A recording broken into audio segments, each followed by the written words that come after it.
Après que leur test ait réussi en Égypte et en Tunisie, Hosni Moubarak et Ben Ali sont tombés.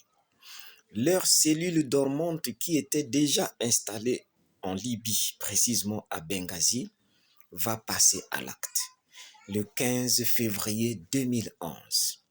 Par les opposants, il y a un soulèvement. Mais un soulèvement qui a pour réellement objectif la déstabilisation. Et derrière le soulèvement, ce sont des espions qui incitent les opposants à se soulever.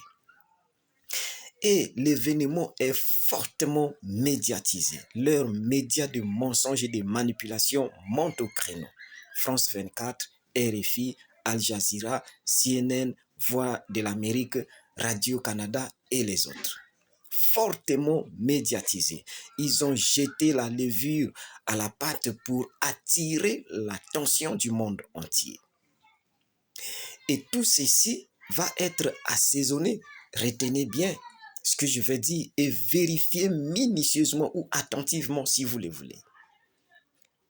Pour tout assaisonner, ce sont les snipers de la DGC française et ceux du MI6 britannique qui ont tiré sur les manifestants, qui ont tiré sur la foule. Et ils ont incriminé cela sur le pouvoir libyen. C'est eux les manipulateurs. C'est eux qui ont tout fomenté cela. C'est eux qui ont tiré sur la foule et les font retomber sur le pouvoir libyen. Kadhafi, dictateur, Kadhafi, tout ça c'est pour trouver des condamnations à travers le monde et avoir la résolution onusienne qui permettra aux grandes puissances d'intervenir en Libye. Et effectivement, c'est ce qui va se faire.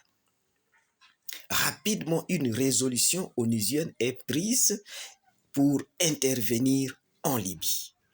Kadhafi est surpris par la rapidité des actions ou des événements. Il comprend vite qu'il a été pris au piège par ses ennemis d'hier, qui l'ont d'abord endormi par des relations diplomatiques. Ils ont utilisé Sarkozy pour endormir Kadhafi, rétablir la liaison entre lui et ses ennemis afin de mieux le surprendre. Les journalistes ou les agents de presse qui descendent en force en Libye, en réalité ne sont pas des agents de la presse, mais beaucoup plus des espions avec dans leur sac des matériaux sophistiqués qui pouvaient bien aider ces impérialistes à mener les opérations, à bien localiser toutes les zones stratégiques et à avoir Kadhafi. C'est ce qui va arriver.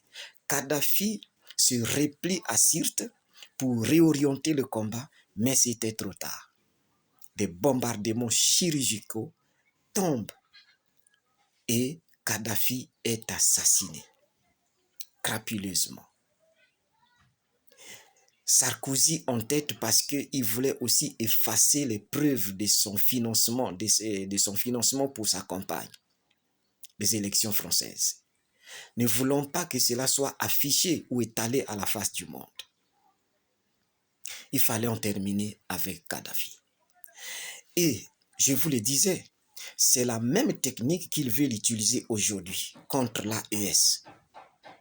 C'est soi-disant Christophe Connard ou Gomard qui utilise un gros mensonge, un mensonge grossier pour incriminer le pouvoir burkinabé dans l'objectif de chercher des condamnations contre le Burkina ou par ricochet contre l'AES pour qu'on attaque les pays de l'AES. Et les Africains, nous ne devons plus être dupes. Qu'est devenue la Libye aujourd'hui? Comparé à la Libye de Kadhafi, lesquels ont détruit ou déstabilisé cette Libye. Ce sont les mêmes puissances. L'Union européenne, l'OTAN et tous, c'est eux qui ont déstabilisé la Libye, qui a entraîné aujourd'hui ce que nous connaissons. Et nous ne pouvons plus accepter cela en Afrique, je vous en prie. Les Africains doivent se réveiller. L'Union africaine se contente d'aller faire le médecin après la mort. Quand on a tué Kadhafi, ils étaient où? Aujourd'hui, vous cherchez à aller à réconcilier les Libyens, à refaire la Libye, à aider les Libyens à se reconstruire. Mais quand on tuait Kadhafi, vous étiez où? Il est temps de mettre fin à cette barbarie, à cet Occident impie qui est là pour pervertir le sens de la dignité humaine. Ça doit être fini et les Africains doivent se réveiller et faire face à l'impérialisme.